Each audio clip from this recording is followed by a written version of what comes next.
말씀은 룻기 3장 6절에서 9절까지의 말씀입니다. 구약성경 405면에 있습니다. 룻기 3장 6절에서 9절까지의 말씀입니다. 구약성경 405면에 있습니다. 룻기서 3장 6절에서 9절까지의 말씀 다 찾으셨으면 우리 한 목소리로 공동합니다. 시작. 그가 타작 마당으로 내려가서 시어머니의 명령대로 다 하니라. 보아스가 먹고 마시고 마음이 즐거워가서 곡식탄 더미의 끝에 눕는지라. 룻이 가만히 가서 그의 발치부를 들고 거기 누웠더라. 밤중에 그가 놀라 몸을 돌이켜 본즉 한 여인이 자기 발치에 누워 있는지라. 이르되 내가 누구냐 하니 대답하되 나는 당신의 여종 룻이오니 당신의 옷자락을 펴 당신의 여종을 덮으소서. 이는 당신이 기업을 물을 자가 됨이이다 하니. 아멘. 오늘 무엇보다 귀한 날 주신 하나님께 감사를 드리며 특별히 조금 전에 비가 굉장히 많이 왔는데 그 비를 뚫고서 이 자리에 함께 하신 이렇게 한 성도님들, 특별히 또 온라인 줌으로 접속한 귀한 성도님들에게 하나님의 은혜와 평강이 넘치시기를 예수님의 이름으로 간절히 축원을 드립니다. 예, 저는 오늘 여러분과 함께 읽은 본문 말씀 룻기 3장 6절에서 9절의 말씀을 근거로 해서 당신의 여종을 덮으소서, 이와 같은 제목으로 함께 우리 절대응정 금요기도에 하나님께 올려드리겠습니다. 제목을 한번 따라해 주시겠습니까? 당신의 여종을 덮으소서. 당신의 여종을 덮으소서. 감사합니다. 저희가 지난주에 잠시 일정이 있어서 금요기도를 쉬고 오늘 다시 이제 시작을 하게 되었습니다. 룻기가 이제 3장, 총 4장까지 있는데요. 이제 이야기의 중반부가 되어가고 있고요. 그리고 이 3장은 특별히 뭐라고 말씀드릴까요? 기승전결 중에서 아마 승과 전 그 사이쯤이 되지 않을까 싶습니다. 특별히 오늘 3장이 굉장히 의미하는 바가 크고, 그리고 이 보아스라는 사람과 이 룻의 그런 이 관계가 가까워지는 그런 부분을 다루고 있다고 하겠습니다. 특별히 저희가 지난주에 2장을 배울 때 보니까 이 보아스와 룻이 처음에 만났죠. 만나서 제가 그때 그런 말씀 드렸습니다. 이 룻이 이방 여인이었지만 일단 어렸지 않습니까? 그래서 아마 이 여인이 굉장히 인물도 뛰어나고 어리다 보니까 군계 일학이라고 하지 않습니까? 그래서 그 중에서 또 일도 열심히 했겠죠. 그러다 보니까 그 밭의 주인인 보아스의 눈에 들어서 많은 사람들이 있을 것인데 그 중에서도 일꾼에게 보아스가 저 소녀는 누구냐고 물어보는 그런 그 기록을 보고 제가 좀 재밌게 상상을 해봤습니다. 인물도 뛰어났겠지만 아마 열심히 일을 했겠죠. 제가 그때 말씀드린 것처럼 열심히 하고 잘하는 사람은 굳이 위에 사람한테 잘 보이려고 티를 내지 않아도 눈에 띄게 되고, 그리고 또 무엇보다 위에 분들에게 그 아부나 아첨이 아니라 본인 일을 충실히 하다 보면 반드시 그것을 또 잘 보는 사람들이 있습니다. 그런데 그 배경에는 무엇이 있습니까? 하나님의 은혜가 있어야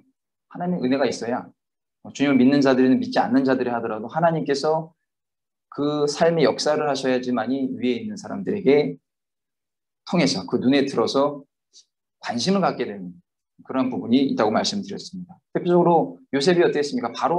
보디발은 하나님을 믿는 사람이 아니었지만 하나님이 또 그 삶 가운데 역사하니까 보디발을 통해서 요셉이 눈에 들게 되고 또 그러한 귀한 일들을 감당하지 않았습니까? 그런 것처럼 보아스는 이 룻을 보고 굉장히 요즘 말로 하면 이례적인 그런 모습을 봤던 걸로 우리가 추측할 수가 있습니다. 그래서 무엇보다 우리 귀한 성산교구 성도 여러분뿐만 아니라 성산교구의 귀한 성도님들 자녀들, 특별히 외부에서 일을 하고 또 직장생활 많이 하지 않습니까? 저도 직장생활을 해보고 또 이렇게 주의 종교를 하지만 본인이 인간적인 방법으로 이렇게 편법이라든가 이런 방법 윗사람이 들기보다는 열심히 기도하고 예배 열심히 참석하고 또 부모님의 기도로 말미암아 그 자녀들이 있는 처소에서, 직장에서 또 사업장에서 실력 있는 사람들의 눈에 들어서 하나님의 영광이 나타내는 그러한 축복을 받게 되시기를 예수님의 이름으로 간절히 축원을 드립니다. 자, 그리고 나서 이제 3장으로 넘어갑니다. 이제 룻과 나오미가 이런저런 얘기를 하죠. 그러니까 나오미도 아마 굉장히 흥미로웠던 것 같습니다. 자, 첫 번째로 나오미의 전략에 대해서 알아보도록 하겠습니다. 1절과 3절을 한번 읽어볼까요? 1절에 룻의 시어머니 나오미가 그에게 이르되 내 딸아, 내가 너를 위하여 안식할 곳을 구하여 너를 복되게 하여 하지 않겠느냐. 2절입니다. 내가 함께하던 하녀들을 둔 보아스는 우리의 친족이 아니냐. 보라, 그가 오늘 밤에 타작마당에서 고리를 까불리라. 이렇게 얘기를 합니다. 자, 여기서 보면 1절에 너를 위하여 안식할 곳을 구하며 이렇게 얘기했습니다. 안식. 제가 전에 말씀드린 것처럼 그 노아, 아니, 그리고 그 다음에 삼손의 아버지 마노아, 그리고 여기 또 안식할 곳, 마노아흐, 여성형이라는 말씀 드렸어요. 그러한 그 맥락에 있는 이야기죠. 그런데 여기서 굉장히 또 유심 있게 봐야 되는 그 히브리 단어가 있는데, 안식할 곳을 구하여 이렇게 했습니다. 구하여. 좀 주셔볼까요? 구하여. 저도 원문을 찾아보다가 어떠한 그 뜻을 발견했냐면 바카쉬라는 말을 씁니다. 그런데 이게 찾아내다라는 거예요. 그런데 그 뜻의 무엇으로 찾아내느냐? 예배와 기도로라는 뜻을 담고 있습니다. 즉 무엇입니까? 예배와 기도로 통해서 찾아내도록 이러한 뜻을 담고 있다라는 겁니다. 사랑하는 성도 여러분, 세상에 많은 사람들이 안식을 구하려고 노력하죠. 많은 사람들이 안식을 구합니다. 권력이 있는 사람이든 공직자든 누가 됐든 간에 일반 비공인이라 할지라도 모든 사람들이 열심히 일을 하고 돈을 벌고 하는 이유들이 많은 이유가 있겠지만 안식과도 연관이 있을 수 있습니다. 그래서 많은 분들이 이렇게 노후를 준비한다거나 여러 가지로 이렇게 준비하는 것을 볼 수가 있습니다. 이게 좋은 그 모습입니다. 나쁘지는 않죠. 게으르게 가만히 있는 것보다 젊을 때, 그리고 어떻게 보면 한 살이라도 더 어리실 때 열심히 일을 해서 자신의 노후를 준비하는 것, 그리고 자녀들을 위해서 아니면 본인을 위해서 여러 준비하는 것 좀 중요합니다. 그런데 세상 사람들이 구하는 그 안식은 어떻습니까? 영원한 안식도 아니고 무엇보다 진정한 안식을 줄 수도 없다는 것입니다. 특히 그리스도인은 어떤 안식을 구해야 되겠습니까? 하나님이 주시는 안식을 사모하며 얻어야 한다는 것입니다. 우리의 그 안식의 근원은 예수 그리스도이십니다. 예수님을 통해서만이 얻는 안식이 진정한 안식인 것을 기억하시기를 주님의 이름으로 간절히 축원을 드립니다.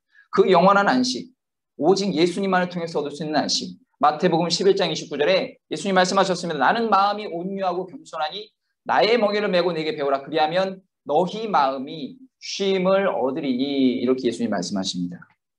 자, 그러면 이제 우리가 알고 있죠. 예수님을 통해서 얻는 안식. 자, 조금 더 깊게 들어가 볼까요? 그럼 어떻게 얻을 수 있습니까? 오늘 말하는 거예요. 이 나오미가 예배와 기도를 통해서 찾아낼 때, 바카쉬 할 때 가능하고 그것이 올바른 안식이라는 것입니다. 돈이 많아서 안식 얻는 분도 있습니다. 권력을 받아서 안식 얻는 분도 있어요. 사회적 지위로 올라가서 안식 얻는 사람도 많이 있습니다. 그분들이 그렇게 사는 걸 원한다면 어쩔 수 없지만, 우리 예수를 구세주로 믿고 살아가는 저와 여러분은 그러한 것을 완전히 무시한다라는 것보다, 그것보다 진정한 안식을 줄 수 있는 것, 그것이 있어도 안식이 없는 사람들이 있잖아요. 그런데 물질과 권력과 이런 게 없어도 안식 있는 분들이 있어요. 여기 계신 우리 성도님들처럼. 무엇으로 통해서 얻었습니까? 바카시, 찾아냈다. 어떻게 찾아냈습니까? 하나님의 말씀과 기도로 여러분의 안식을 찾게 된다는 것입니다. 그것이 정말 중요한 포인트라는 거죠. 그래서 나오미는 룻에게 그러한 의미를 담아서 이야기를 한 것일 것이고, 아마 나오미는 여러분이 그 시어머니나 친정어머니라면 어떻겠습니까? 자녀를 위해서 날마다 기도하시잖아요. 날마다 예배드리시고 또 교회에서 봉사하시고 헌신하시고 헌금하시고, 그 모든 부분들이 하나님께서 원하시고 또 기뻐 받으시는 바카시, 찾아내는 예배와 기도를 찾아내는 부분이라는 것입니다. 나오미가 큰 거사를 앞두고 있는데 집에서 늦게 잠자고 그러면서 룻에게 이런저런 것을 얘기하지는 않았을 거예요. 정확하게 나와 있지는 않아도 100% 확신합니다. 나오미는 신앙이 좋은 사람이었기 때문에 그런 것이죠. 자, 그리고 1절 하반절에 보니까 너를 복되게 하여야 하지 않겠느냐. 우리 하나님께서 나오미는 룻이 복되게 살기를 바랬습니다. 시어머니였지만 피 한 방울 안 섞인 남이었지만, 그럼에도 그 과정 가운데 나은 정보다 기른 정이라는 말도 있지만, 아마 나오미는 룻이 나오미를 통해 받은 감동이 있던 것처럼 아마 나오미도 룻에 대한 감동을 많이 받았겠죠. 그러니까 이제 복되게 하지 않겠느냐라고 본인이 할 수 있는 것을 다 해주고 싶었던 겁니다. 사랑하는 성도 여러분, 여러분들이 자녀들한테 많이 해주고 싶은 것, 저도 저희 어머니의 그러한 여러 가지 신앙적인 유산과 사랑을 받은 것처럼 하나님께서도 여러분을 복되게 하시기를 원하신다는 것을 기억하시기를 바랍니다. 그래서 여러분이 여기 나오신 것이고, 이 비를 뚫고 오시면서 이 자리에 또 바쁜 일정 가운데서도 온라인으로 접속하는 건 아니겠습니까? 열한대지만 제가 아침에 이제 9시 한 20분쯤 나오는데 비가 홍대를 지나니까 정말 쏟아붓더라고요. 이렇게 장마한 것처럼. 그래서 이렇게 들어오면서 혹시라도 여기 또 기도처 오신 분들에게 불편을 드리지 않을까 해서 오지 마시라고 할까 하다가 오히려 그것은 또 제가 또 너무 좋지 않은 모습인 것 같아서 그만두었습니다. 그런데 오늘도 많이 오셔서 너무 감사드리고 오히려 그런 모습들 하나님께서 그 모습을 보시고 복되게 해주실 것을 믿으시기를 바랍니다. 자, 그리고 이뿐만 아니라 다 아시는 것이지만 하나님이 정하신 결혼 제도라는 건 어떻습니까? 남녀가 정신적으로나 육체적으로나 안식을 얻게 되고 결혼함으로써 여러 방황이 끝난다는 것이죠. 그래서 오늘 이 나오미는 룻에게 안식할 것 그리고 복되게 해준다는 것. 왜냐하면 룻은 어땠습니까? 이 남편하고 얼마나 살았는지는 알 수 없는데 오래 살지는 못했을 것 같아요. 그래 제대로 결혼 생활한 것이 어떤 건지 자녀도 없는 것 같고 없었잖아요. 지금 자녀도 안 나오고 그러니까 일찍이 결혼했지만 일찍이 이 미망인이 된 것으로 우리가 유추할 수가 있습니다. 그러니까 시어머니 입장에서 보기엔 너무나 안타까웠던 거. 우리 며느리들이나 이 사위 있는 분들, 딸 있고 자녀분들 다 그런 마음 드시지 않습니까? 여러분이 나오미 입장이라면 얼마나 안타깝고 또 무엇인가를 더 해주고 싶지 않았겠습니까? 그 마음이 하나님 아버지의 마음이라는 것이죠. 자, 그리고 나서 이 보리를 까불린다 이렇게 얘기를 했는데 잘못이면 까불라 이런 뜻이 아니고요. 까불리라 이게 무엇이냐면 이 보리 추수라는 것이 오후 4시에서 5시 사이에 이루어지는 일입니다. 오후 4시, 5시. 그리고 나서 지금 이때가 5월 한 그 정도 되니까 지금 아직 6시만 지금 새벽 6시만 돼도 밝고 저녁 6시 돼도 아직 어둡지 않지 않습니까? 그러니까 4시, 5시 사이 하는데 왜 그때 하느냐라고 이 연구를 찾아보니까 지중해에서 불어오는 바람을 받아서 이 곡식을 공중에 막 날립니다. 그래서 거기서 이렇게 구별을 하는 건데 바람이 큰 역할을 했는데 아마 이 시간대에 했던 것 같습니다. 그러니까 이 시간이 지나가면 그 다음 날로 넘어가는 것이죠. 당시 이때 기계가 있었겠습니까? 무엇이 있겠습니까? 자연의 그 시간에 맞춰서 바람을 타서 곡식을 뿌리고 또 알곡과 쭉정이를 구별하는 일을 했다는 것이죠. 자, 그러니까 이제 중요한 타이밍이 됐던 거예요. 나오미가 봤을 때는. 여러 정보를 수집할 수도 있지만 본인이 이 지역에 예전에 오래 살았으니까 알고 있었겠죠. 그러니까 이 모든 환경들을 보고 3절에 봅니다. 그런즉 너는 목욕하고 기름을 바르고 의복을 입고 타작마당에 내려가서 그 사람이 먹고 마시기를 다 하기까지는 그에게 어떻게 한다고요? 보이지 말고 이렇게 얘기했습니다. 아마 나오미는 룻을 예쁘게 단정시켰을 것 같습니다. 그냥 가장 좋은 옷을 입혔을 거예요. 그런데 가난한 가정에서 얼마나 좋은 옷을 입혔을까라고 추측할 수 있겠지만 그럼에도 아까 말씀드린 룻은 기본적인 바탕이 좀 된 것 같아요. 그러니까 적당히 입혀도 빛이 나는 그런 사람이 아니었을까. 호감을 참 많이 이끄는 사람이 아니었을까 싶습니다. 어쨌든 중요한 것은 나오미는 인간이 할 수 있는 일을 최대한 다 했다라는 겁니다. 사랑하는 성도 여러분, 여러분들 하나님의 축복을 받고 또 그동안 하나님의 은혜 체험했을 때 가만히 계신다고 해서 하나님이 복을 막 부어주지 않습니다. 그런 분들 간혹 계시는 것 같습니다. 그런데 저는 여러분에게 부탁을 드립니다. 가만히 있어서 복을 받는 분이 있다면 더 열심히 인간적으로 수고하고 노력하고 하나님 기쁘시게 해드려서 하나님이 10개를 줄 거를 100개를 주신다 그러면 무엇을 선택하시겠습니까? 여러분이 건강과 환경이 허락하는 데에서 조금 욕심 내신다 하더라도 여러분의 이 나오미가 본인 스스로가 인간으로 이 노년, 이 나이 든 여인이 할 수 있는 일을 해서 그 룻에게 좋은 것을 주기 위해 했던 그 마음처럼 여러분들이 지금 앞으로 나이가 또 더 시간이 지나시겠지만 그럼에도 지금 할 수 있는 것을 충실히 행하셔서 여러분에게 하나님이 주시는 큰 축복이 넘치기를 예수님의 이름으로 간절히 축원을 드립니다. 자, 그런데 여기 보니까 4절에 또 나옵니다. 그가 누울 때에 너는 그가 눕는 곳을 알았다가 들어가서 그의 발치부를 들고 거기 누우라. 그가 내 할 일을 내게 알게 하리라 하니 룻이 시어머니에게 이르되 어머니의 말씀대로 내가 다 행하리이다 하니라. 이렇게 이야기가 나옵니다. 자, 우리가 3절까지는 제가 룻이라면 여러분 룻이라면 3절까지는 받아들일 수가 있을 것 같아요. 씻고 예쁘게 단장하고 가라는 것은 이해가 되겠는데 4절에 보니까 황당한 발언이 나오죠. 그가 누울 때 거기 가서 누우라는 겁니다. 누구 옆에 보아스는 나이가 굉장히 많은 사람이에요. 노총각인 것 같아요. 거의 확실하게. 그런데 나이 차이가 룻과 제가 개인적으로 추측할 때는 20살 이상 나지 않았을까? 그건 예를 들어서 룻이 20살이다 그러면 이 보아스는 40이 넘는 거예요. 이때 당시 지금도 나이 차이가 엄청 많이 나는데 이 딸과 아버지 뻘 되는 사람한테 가서 누구라 그러면 룻이 황당하지 않았겠습니까? 근데 룻이 아무 얘기 없이 어머니의 말씀대로 내가 다 행하리이다 이렇게 얘기를 합니다. 한편으로 저는 초신자 때 룻이라는 여인이 좀 모자른가 싶기도 했었어요. 아니 이 여인이 왜 이렇게 아무리 시어머니지만 이렇게 순종을 할 수 있을까? 뭐 따지지도 않고 그런 것을 봤을 때 이해하기 힘든 요구라는 것이죠. 그럼에도 이 일이 아름답게 마무리가 되려면 나오미가 전략을 짜도 룻이 순종하지 않았거나 보아스가 결단하지 않으면 물거품이 되고 많은 일이라는 겁니다. 근데 모든 하나님께서 다 주관하고 계시죠. 하지만 룻의 철저한 순종과 보아스의 결단이 그 기업 무르는 일을 아름답고 또 굉장하게 크게 이 마무리하는 모습을 우리가 알 수 있다는 것입니다. 그러므로 사랑하는 성도 여러분, 때로는 교회에서나 또 우리가 예배 드릴 때 하나님의 응답이나 말씀이 다소 이해되는 것 같지 않더라도 더 많이 기도하시고 더 많이 묵상하셔서 하나님의 말씀을 더 많이 보셔서 오늘 룻처럼 자기에게 그 지시를 내리는 이 어머니의 말씀에 순종하는 자발적인 순종, 억지로 하는 그런 부분보다 자발적인 순종을 해서 하나님의 은혜와 축복을 받는 저와 여러분이 되시기를 예수님의 이름으로 간절히 축원을 드립니다. 자, 둘째로 그럼 이제 보아스의 대답에 대해서 한번 보겠습니다. 6절에 보니까 그가 타작 마당으로 내려가서 시어머니의 명령대로 다 하니라. 이제 룻은 혼자 갑니다. 혼자 그 타작 마당에 가는 거예요. 그리고 7절에 보아스가 먹고 마시고 마음이 즐거워가서 곡식단 더미 끝에 눕는지라. 하나님이 주신 풍성한 수확 때문에 마음이 더욱 즐거웠겠죠. 보아스는 마음이 즐거웠습니다.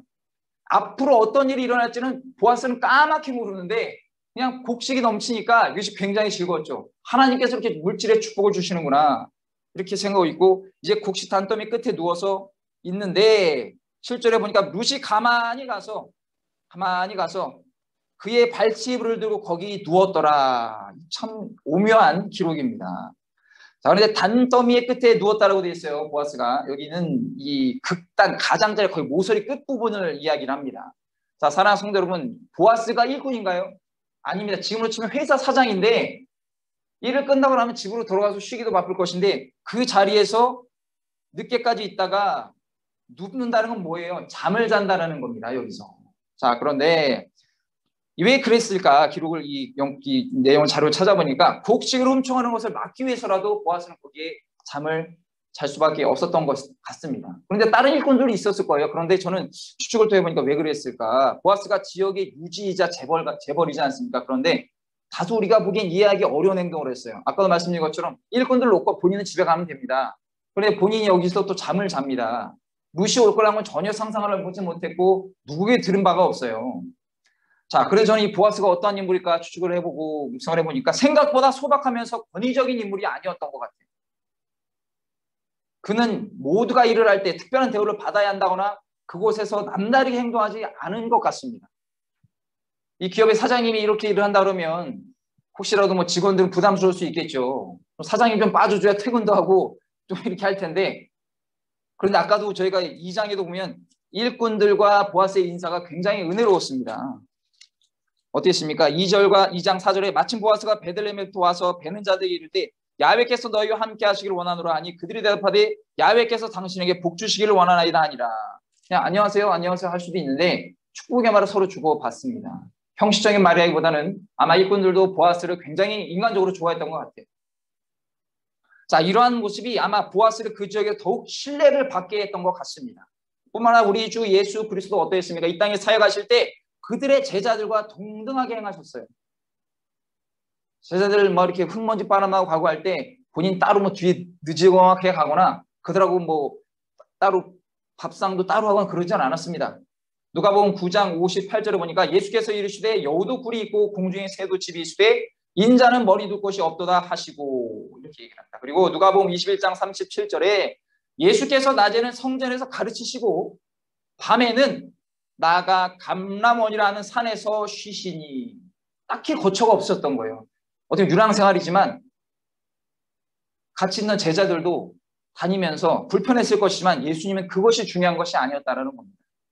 보아스는 재물이 많은 사람이었습니다. 그런데 부모가 물려주었던지 그것이 아니면 자수성가했던지 간에 재물관에 대해서는 개념이 바르게 서 있는 사람이었던 것 같습니다. 그리고 무엇보다 이 보아스의 행동을 보면 뭘 알 수 있습니까? 그는 수고와 노동의 대가를 잘 아는 사람이었던 것 같아요. 고생이 무엇인지, 땀 흘리는 것이 무엇인지, 진정한 노동의 대가가 무엇인지 그것을 잘 알고 있는 사람이었던 것 같습니다. 자, 지금도 보면은 우리나라에도 보면 좀 나쁘게 말을 하면은 나쁘게 말을 해도 될지 모르겠지만 뭐 그런 말도 있지 않습니까? 부모 잘 만나서 뭐 물질 많이 받고 재산 많이 받아서 고생 안 하고 이런 분들도 있다고는 하지만 다 그런 건 아니죠. 다 그런 건 아니고 좋은 부모님 뭐 이렇게 물질이 많은 부모님 통해서 열심히 또 기업에서나 뭐 맨 밑에서 또 충실히 쌓고 올라간 사람도 있지만 의외로 많은 사람들이 그렇지 않은 경우가 많이 있습니다. 그래서 또 그러한 사람들이 공직자에 올라가거나 또 주요 요직에 올라가서 문제들이 많이 나죠. 그 청문회 하면은 쉽게 말하면 다, 속된 말 다 털리는 거예요. 다 털리는 겁니다. 그 총리 지금 요번에 후보자로 올라온 김부겸이라는 분은 체납만 30몇 건이요. 세금 체납만. 뭐 그리고 위장전입 의혹도 있고.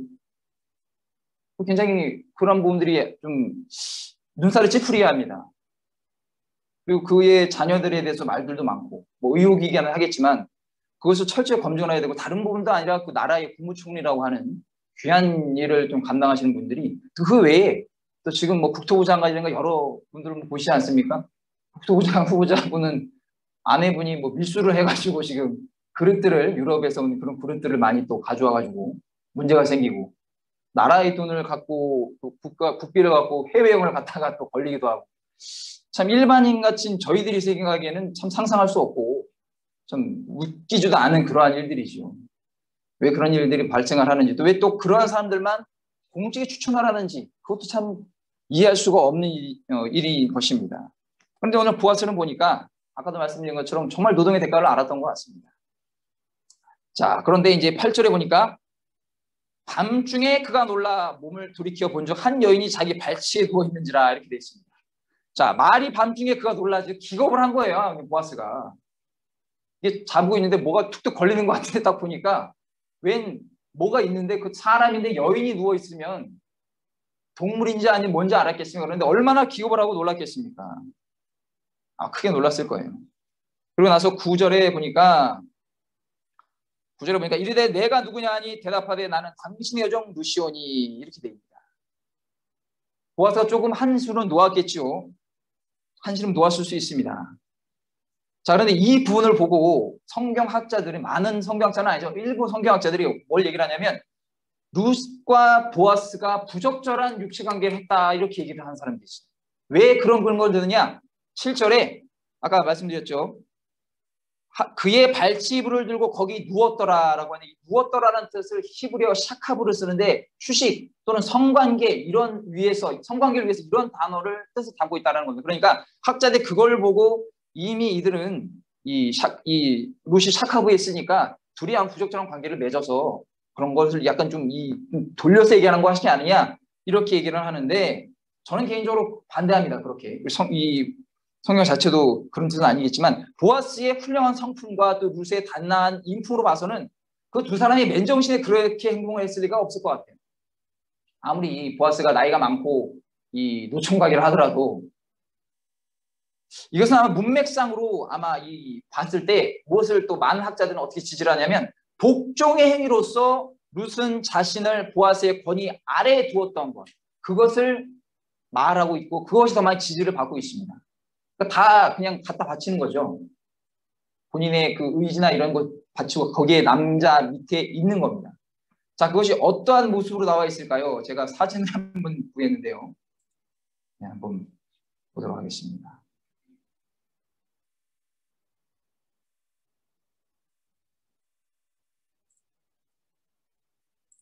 이 룻과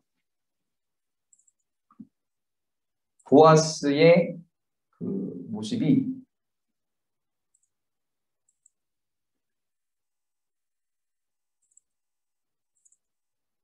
우리 공유하면 잘 보이시죠?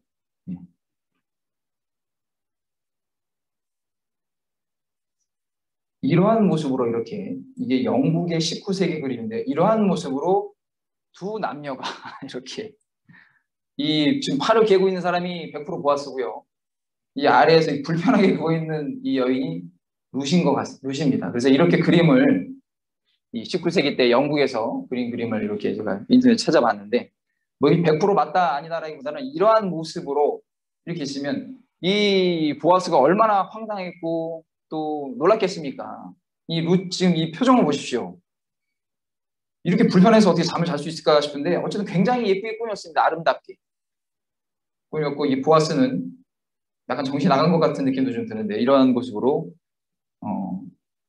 이 지금의 이 7절, 8절, 이 9절 요 부분이 아마 이러한 모습으로 우리 생각할 수가 있습니다.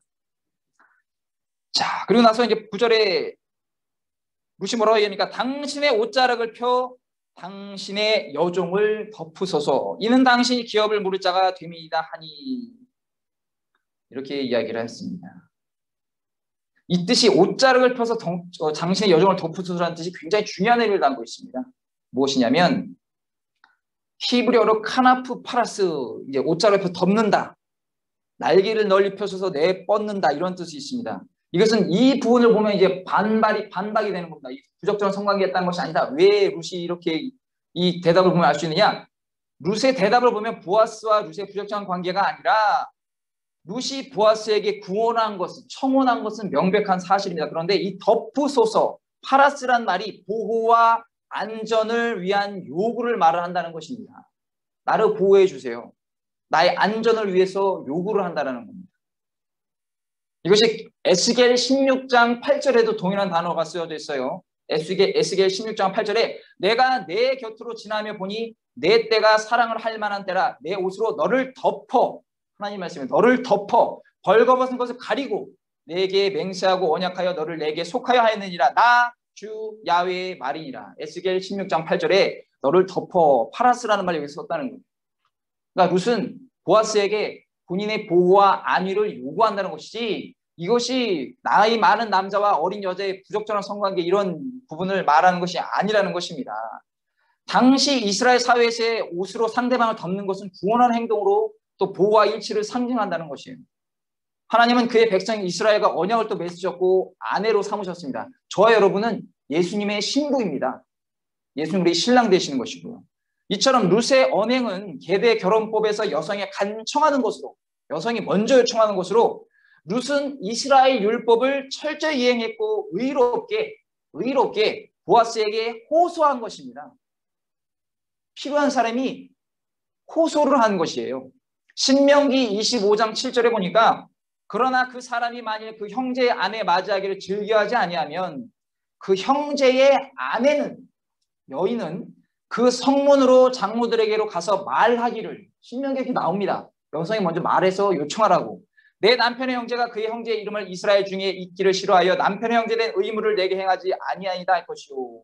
이렇게 신명기에 이미 나와 있고 이 부분을 나오면 알고 있었을 것이고 자기의 며느리에게 이러한 부분이 우리나라 당시 이스라엘의 율법이라는 것을 알려줬으니까 이것을 보아스가 모를 일이 전혀 없죠. 근데 이걸 갖고 무슨 뭐 육체관계라니 뭐 그런 관음증 뭐 있는 사람들이 우리 그런 것으로 보면은 굉장히 이 말도 안 되는 것이죠. 어쨌든 이러한 부분을 보아스는 그 훌륭히 보았을 거예요. 이 룻에 대해서 굉장히 야, 이 여인, 어린 여인 그냥 기특하구나라고, 담대하면서도 기특하구나라고 놀랐을 것입니다. 자, 이 10절에 보겠습니다. 그가 이르되 내 딸아 야훼께서 내게 복 주시기를 원하노라. 내가 어떠한다고요? 가난하건 부하건 젊은 자를 따르지 아니하였으니 내가 베푼 이내가 처음보다 나중이 더하도다. 이 가난하건 부하건이라는 건 무슨 얘기입니까? 젊은 여인이 욕정을 따라서 젊은 자를 찾지 않았다는 거예요. 그리고 가문을 지키기 위해서 시어머니의 권유에 따라서 보아스에게 청혼한 것. 지금 봐도 굉장히 놀랄 일인데 이 당시에 얼마나 놀랄 일이겠습니까? 이방 여인이, 어린 여인이 쉬운 이 결단이 아닙니다. 그리고 베푼 인애가 더하다, 나중에 더하다. 룻의 자신, 그 룻이 희생하면서까지 시어머니의 뜻에 순종했다는 것. 율법을 따르는 룻의 행실에 대한 보아스의 칭찬이라는 것입니다. 사랑하는 성도 여러분, 이 보아스가 제가 전에 말씀드린 것처럼 예수 그리스도를 예표한다고 했잖아요. 룻은 저와 여러분이고, 우리가 이렇게 하나님을 감동시켜드리는 믿음과 그러한 믿음의 행위를 통해서 축복을 받는 저와 여러분 되시기를 예수님이라 간절히 축원을 드립니다. 그냥 단순하게 생각하는 것보다 어떻게 하면 우리가 하나님을 더 기쁘시게 해드릴까? 내가 하나님 앞을 어떻게 하면 더 감동시켜드릴까? 물론 하나님 우리 자체를 보고도 너무 기뻐하시지만 이왕 신앙생활 하시는 것 하나님을 좀 기쁘시게 해드려야 되지 않겠습니까? 자, 그리고 나서 11절에 봅니다. 그리고 이제 내 딸아 두려워하지 말라. 내가 내 말대로 내게 다 행하리라. 내가 현숙한 여자인 줄을 나의 성읍 백성이 다 아느니라. 이렇게 얘기를 합니다. 엄청난 칭찬을 받고 있습니다. 현숙하다는 뜻. 여기도 보니까 그때 저희가 보아스에 대해서 나올 때 어떻게 했습니까?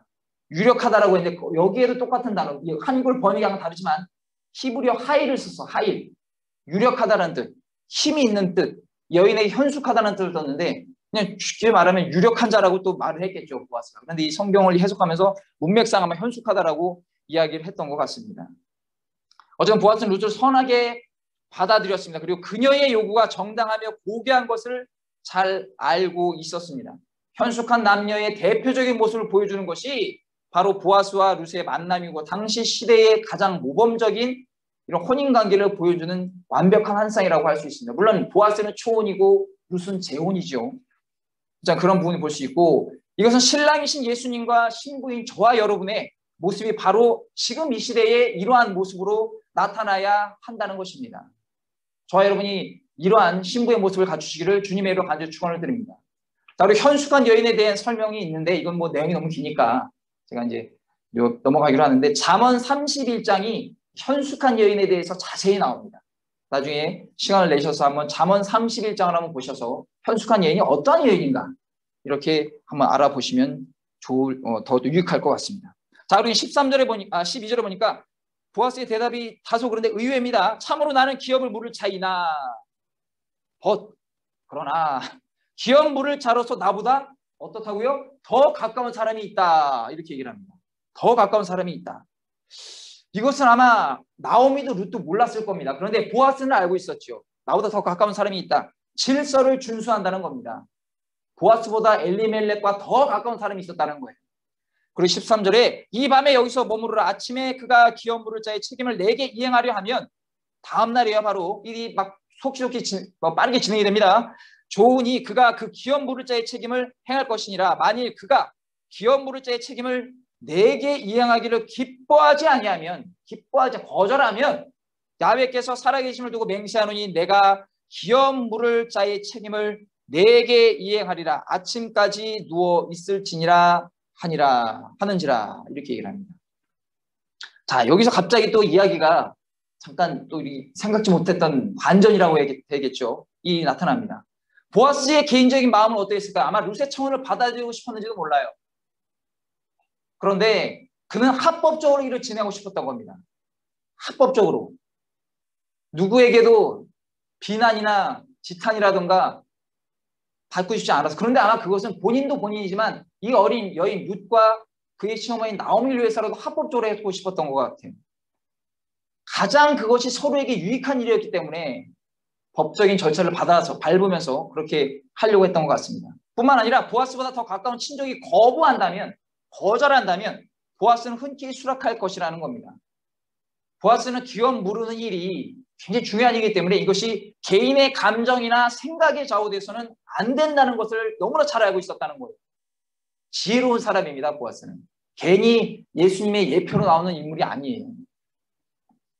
사랑하는 성도 여러분, 이것을 보면 우리가 무엇을 할 수 있습니까? 하나님의 일을 한다면서도 많은 사람들, 의외로 많은 사람들이 우리 여기 그런 분들이 아시지만 지나치게 자기 감정이나 의로 또는 생각에 매몰돼서 가정이나 지구에게 피해를 입히거나 교회에 어려움이나 피해를 주는 경우들도 종종 보게 됩니다.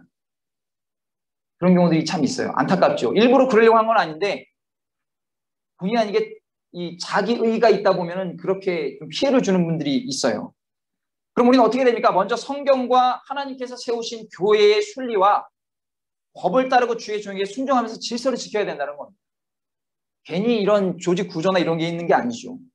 고린도전서 14장 33절에 사도 바울이 얘기를 합니다. 하나님은 무질서의 하나님이 아니시오 오직 화평의 하나님이시라. 모든 성도가 교회에서 함과 같이 이렇게 얘기를 하고 고린도전서 14장 40절에 모든 것을 품위 있게 하고 질서 있게 하라. 저와 여러분이 무엇보다 교회의 질서 그리고 하나님께서 세우신 그 모든 이 질서에 대해서 잘 지키셔서 하나님께서 기뻐하시는 그러한 우리 성도님 되시길 바랍니다. 그래서 제가 어제 그 협의회 때도 간단히 부탁의 말씀드렸던 거예요. 하나님께서 이 교회를 통하여서 이렇게 세우신 뭐 저라고 우리 귀한 성도님들이 열이면 열 다 마음에 드시겠습니까? 좀 아쉬운 것도 있고 좀 안타까운 것도 있으시겠죠. 저도 그런 부분도 굉장히 신경 쓰면서 민감하게 하려고 하는데 아주 많이 부족한 종이다 보니까 늘 고민을 많이 합니다. 그런데 무엇보다 우리 성도님들께서 이 교구 안에서도 이런 부분들 하나님께서 세우신 그 질서에 구역장님, 지역장님, 그리고 우리 협의회 임원, 그리고 그 외에 모든 분들, 이런 분들 잘 이렇게 질서를 지켜주시면 그것이 바로 하나님이 원하신다는 겁니다. 그리고 정말 이해가 안 되는 부분이 있다면 서로 지성인이고 인격이 있으시니까 아름답게 대화를 해가면서 풀어가시는 것. 그런 부분도 굉장히 또 하나의 방법이라고 할 수 있죠.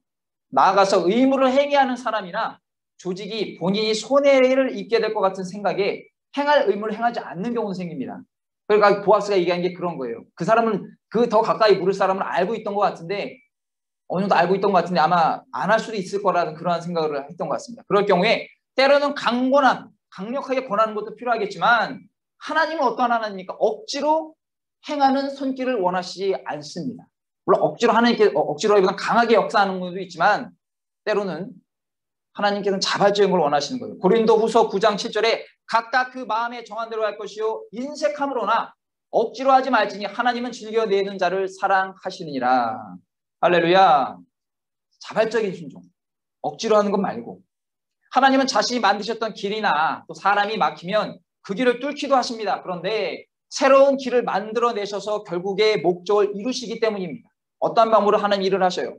보아스의 기업 모르는 과정을 보면 아무리 세상적으로나 가까운 관계라 할더라도 인간적인 혈연으로 연결되었다 하더라도 하나님의 계획과 은혜 그리고 인간의 단호한 의지가 없다면 역사는 절대로 일어나지 않는다는 것을 말씀하고 있다는 겁니다. 그러므로 사랑하는 성도 여러분, 저와 여러분은 하나님 앞에서 즐겨서 순종하여서 사랑받는 자, 축복받는 자, 정말 귀한 일꾼이 되시기를 예수님의 이름으로 간절히 축원을 드립니다. 마지막 셋째로 룻을 배려하는 보아스에 대해서 한번 알아보겠습니다.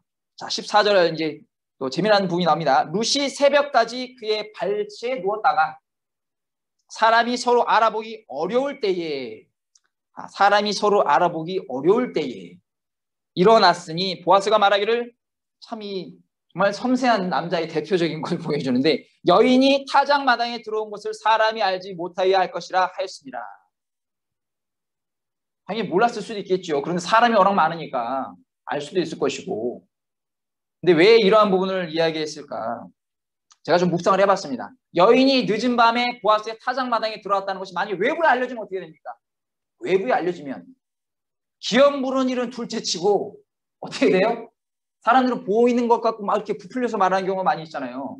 저 여러분이 만약에 이 타작마당에 있는 제3자라고 하면 어떻게 보겠습니까? 뻔하죠. 야, 보아스 저 양반 저거 장가도 안 되고 늦게 있더니 또 새파란 여자를 데리고 뭐하는 이렇게 생각하지 않았겠어요? 기업이고 뭐고 생각이 안 들었겠죠. 곤혹스러운 처지에 놓여지게 된다는 겁니다. 특히 보아스는 지난번 왜 또 그런 생각이 했냐면 룻을 처음 보았을 때 그녀에게 뭐라고 했습니까? 다른 밭에 가지 말고 그대 일꾼들과 소년들에게 룻을 건드리지 말라고 엄포를 했어요. 그것이 어디입니까? 룻기 2장 8절과 9절이에요. 룻기 2장 8절과 9절에 보아스가 말을 합니다. 어떻게 해요? 보아스가 룻에게 이르되 내 딸아 들으라 이삭을 주우러 다른 밭으로 가지 말며 여기서 떠나지 말고 나의 소녀들과 함께 있으라. 9절의 말씀 그들이 베는 밭을 보고 그들을 따르라. 내가 그 소년들에게 명령하여 너를 건드리지 말라 하였느니라. 목이 마르거든 그릇에 가서 소년들이 기러운 것을 마시지나 하느니라. 자, 이렇게 말한 게 누굽니까? 보아스가 그렇게 말을 했는데 얼마 지나고 나서 본인의 타작마당에서 그 룻을 데리고 이렇게 밤에 그랬다면 어떻게 됩니까? 요즘 말로 네 글자 뭐죠? 내로남불이 되는 거예요. 내로남불이 되는 겁니다. 보아스를 다 좋아했겠습니까? 싫어하는 사람이나 또 그런 분도 있을 거 아니에요. 그리고 좋아했더라도 그냥 아무 생각 없이 보아스하고 웬 여인하고 같이 있던데 라고 말이 터져나가면 이제 그냥 이때다 싶어가지고 흠집 내는 사람 막 달려듭니다. 그래서 이 노총각이, 돈 많은 노총각이 어디 할 짓이 없어서 딸 같은 여자고 이런 말 안 들었겠습니까? 그렇게 되면 어떻게 되는 거예요? 뭐 그냥 파렴치한이 되는 거고 이 유대 지역에서 신망을 잃게 되는 겁니다. 그럼 나오미와 룻은 이 부분을 간과했던 것인지 모르겠어요. 기억을 못할 수도 있습니다. 어디에 거기까지 다 알았겠습니까? 그런데 보아스는 이 부분까지 파악이 되는 지혜로운 사람이었던 것 같습니다. 이 행동을 보니까 이 보아스의 섬세함이 빛을 발하는 순간입니다. 빛을 발하는 순간이요. 무엇보다 보아스는 룻의 순수함에 감동했고 그녀를 보호해주고자 그런 처신을 한 것입니다. 이처럼 믿음의 사람들이 주님의 사역을 행할 때 여기 또 교훈이 있어요. 믿는 자들 또는 믿지 않는 자들의 눈에 오해가 발생하지 않도록 세심한 부분도 신경을 써야 한다는 것을 말하고 있습니다. 어떻게 보면 좀 잠깐 너무 직선적으로 말하면 참 피곤하죠. 내 뜻은 그게 아닌데 상대방이나 보이는 사람들니까 신경 써야 되니까. 그런데 그게 어쩔 수가 없습니다. 우리 교회가 코로나19 때문에 얼마나 고생을 많이 했습니까? 뭐 비교하고 얘기할 거면 한두 곳도 다 아시는 얘기잖아요. 어떠한 곳은 이렇게 해도 괜찮은데 교회에서 이러면 뭐 막 달려들어가지고 교회가 무슨 뭐 코로나19의 전파에 온상질인 것처럼 말을 하고 다 그렇게 도매급으로 넘겨버리고 얼마나 많이 고생을 했습니까? 사도 바울도 이 부분에 대해서 우리에게 권면을 합니다. 고린도전서 8장 8절에 어떤 얘기가 있어요. 음식 때문에 고충에 있을 때 고린도 교회에 사도 바울이 이렇게 편지를 하죠. 음식은 고린도전서 8장 8절과 13절에 음식은 우리를 하나님 앞에 내세우지 못하나니 우리가 먹지 않는다고 해서 더 못 사는 것도 아니고 먹는다고 해서 더 잘 사는 것도 아니니라. 음식에 달려있는 게 아니라는 거예요. 그리고 그런즉 너희의 자유가 믿는 자들의 자유가 믿음이 약한 자들에게 걸려 넘어지게 하는 것이 되지 않도록 조심하라. 그 믿음이 약한 사람들이 나의 행동으로서 믿음이 넘어지면 그것처럼 불미스러운 일이 없다는 겁니다. 그리고 10절에 지식 있는 내가 우상의 집에 앉아 먹는 것을 누구든지 보면 그 믿음이 약한 자들의 양심이 담력을 얻어 우상의 재물을 먹게 되지 않겠느냐.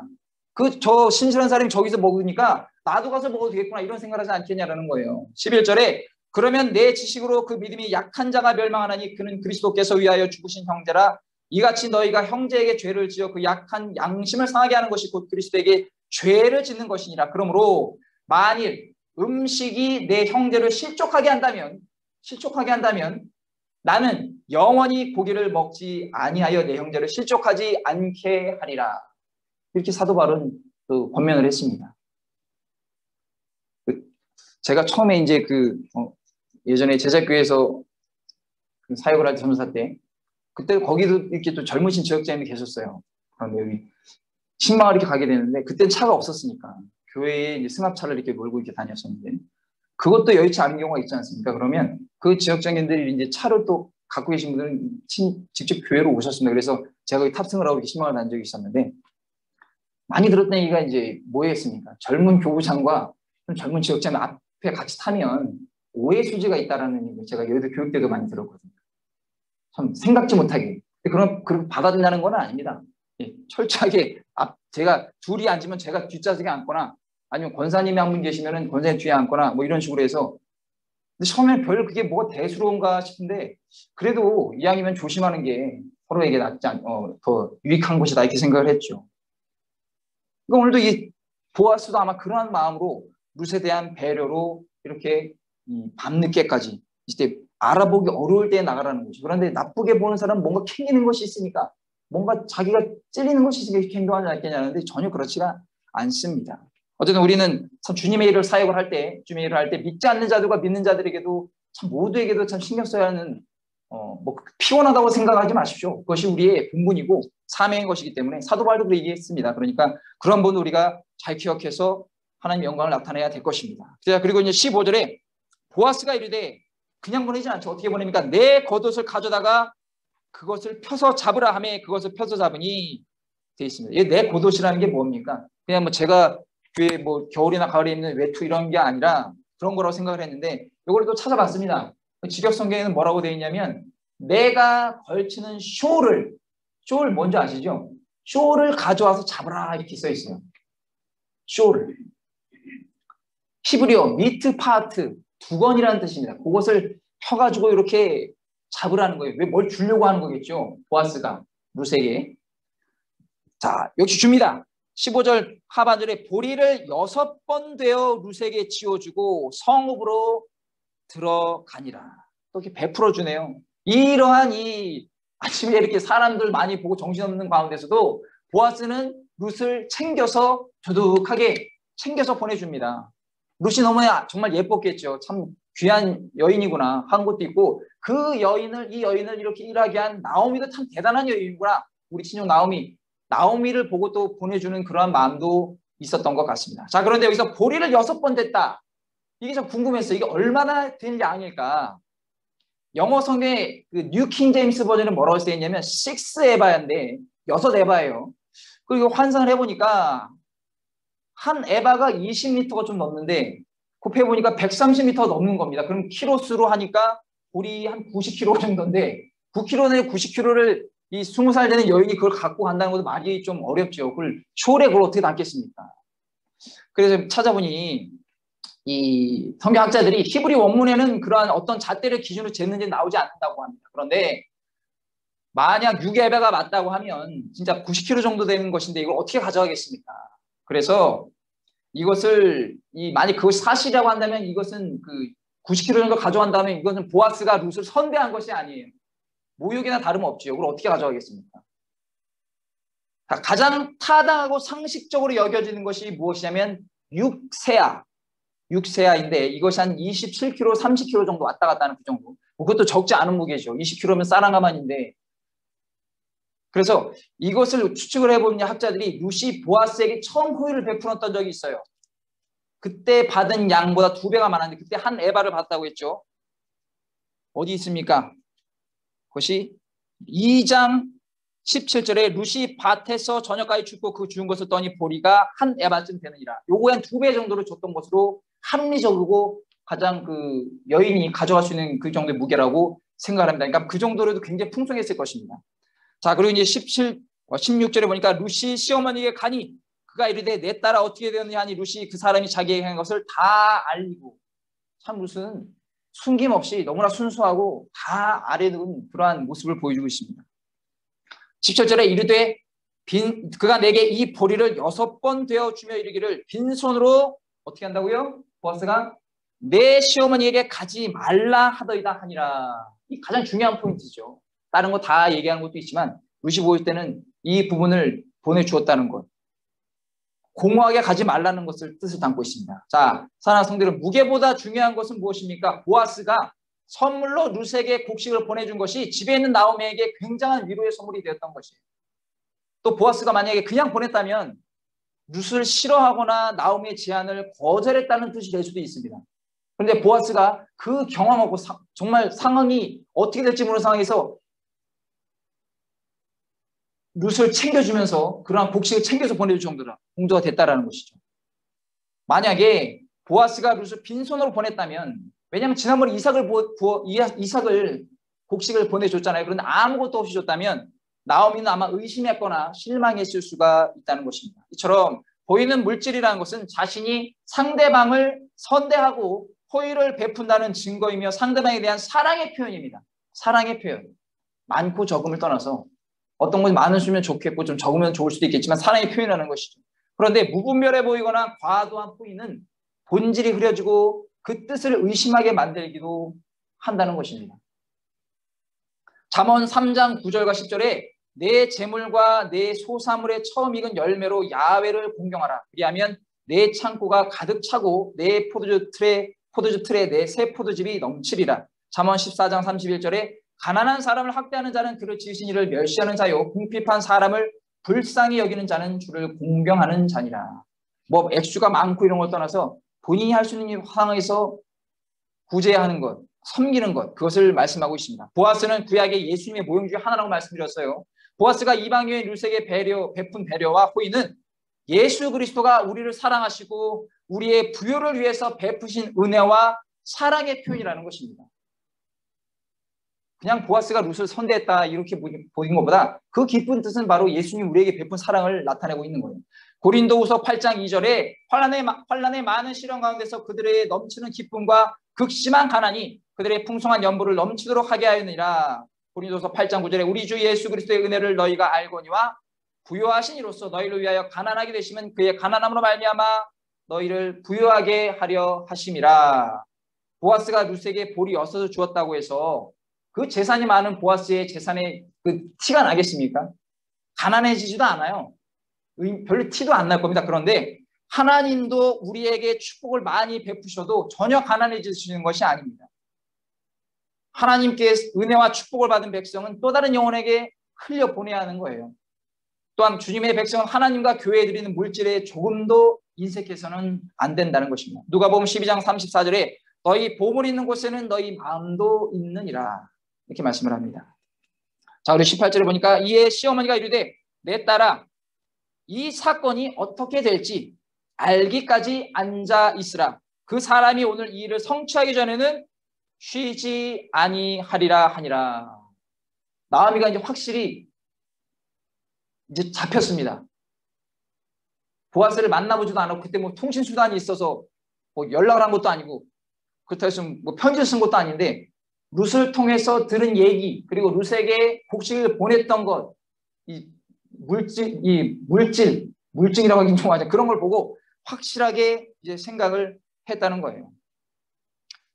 한편으로 보아스를 통해서 그보다 더 가까운 친족이 있다는 사실을 듣고 이제 나머지 부분은 어떻게 했습니까? 나오미 입장에서는 하나님께서 행하셔야 된다는 걸 철저히 깨달았기에 그와 같은 담대한 선포를 한 것이라는 거예요. 이 상황이 어떻게 될지 한번 지켜보자. 확실하게 지켜보자. 이렇게 얘기를 한다는 겁니다. 저는 이 부분을 보면서 모세의 그 출애굽의 사건도 떠올리게 됐습니다. 모세가 출애굽해서 홍해바다 앞에서 난감했지만 하나님께서 행하실 것을 알았고 백성들에게 담대히 전했죠. 출애굽기 14장 13절과 14절에 모세가 백성에게 이르되 너희는 두려워하지 말고 가만히 서서 야훼께서 오늘 너희를 위하여 행하시는 구원을 보라. 너희가 오늘 본 애굽 사람을 영원히 다시 보지 아니하리라. 야훼께서 너희를 위하여 싸우시리니 너희는 가만히 있을지니라. 나오미는 자신이 행해야 할 일을 룻과 함께 철저히 행했고 모든 것을 하나님께 맡기는 신앙의 자세를 보여주고 있다는 것입니다. 그러므로 저희 여러분이 오늘 이 나오미의 행동, 또 보아스의 배려심, 룻의 순종 이게 정리가 되지 않습니까? 나오미의 전략도 있지만 나오미의 그 하나님을 깊이 사랑하는 마음과 하나님 주신 감동으로 전략을 잘 짰어요. 그리고 룻도 그것을 충실하게 수행을 했습니다. 터달지 않았어요. 그리고 보아스가 그 모든 걸 알고 정말 지혜롭고 아주 그 요즘 말로 개념 있게 섬세하게 일을 한 단계 한 단계 진행하겠다는 것이죠. 그러니까 이 모든 것이 하나님의 은혜로 가능한 것입니다. 이 삼박자가 맞아야 되는데 뭐가 하나 틀어져 버리면 될 일도 안 된다는 것이죠. 그럼 오늘 저 여러분이 이 룻기 3장을 보면서 하나님께서 여러분들에게 말씀하시는 바가 다 있으실 겁니다. 그래서 오늘 저희가 이 보아스의 섬세함도 굉장히 중요하고 그리고 우리가 이 일을 할 때 하나님께서 우리에게 맡긴 사명을 감당할 때도 참 신경 써야 될 분이 많이 있지만 그럼에도 오히려 그런 분을 잘 감당할 수 있도록 하나님께 능력을 주시는 저와 여러분이 되시기를 예수님의 이름으로 간절히 축원을 드립니다. 기도하겠습니다. 사랑과 은혜와 자비가 무한하신 좋으신 아버지 하나님 감사합니다. 오늘 절대긍정 금요기도회 룻기를 통하여서 또 하나님의 귀한 메시지를 저희들이 받을 수 있도록 도와주시옵소서. 특별히 귀한 성도 여러분, 룻이 보아스에게 받은 그 호의와 또 섬세한 배려를 통해서 또 나오미가 하나님의 음성에 대한 하나님의 계획에 대한 확신함을 얻고 가만히 있어서 기다려 보는 것처럼 우리 귀한 성도 여러분들 각자가 귀한 기도의 제목 또 응답의 사모함이 있을 때 오늘 이 말씀을 통하여 비춰보면서 우리 귀한 성도 여러분들이 하나님에 더한 확신과 신뢰함을 가질 수 있는 시간 될 수 있도록 도와주시옵소서. 예수님의 이름으로 간절히 기도 올려옵나이다.